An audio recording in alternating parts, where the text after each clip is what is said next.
রান্না শুরু করছি শাওন পাকশালা কবিতার ছন্দে। ভিডিও দেখে রান্না করুন মনের আনন্দে।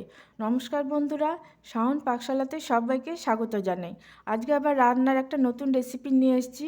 আজকে আমি একটা মিষ্টির আইটেম বানাবো, যেটার নাম হলো ছানার মুরগি।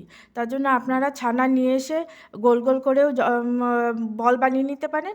আমি ছানাটা পাইনি, আমি পনির নিয়ে এসেছি। পনিরটাকে আমি কিউবের আকারে কেটে নিয়েছি। আর ওইদিকে একটু মিষ্টি সিরাপ বসিয়ে দিয়েছি। এখন আমি কীভাবে ছানা মুরগিটা করি দেখে নিন।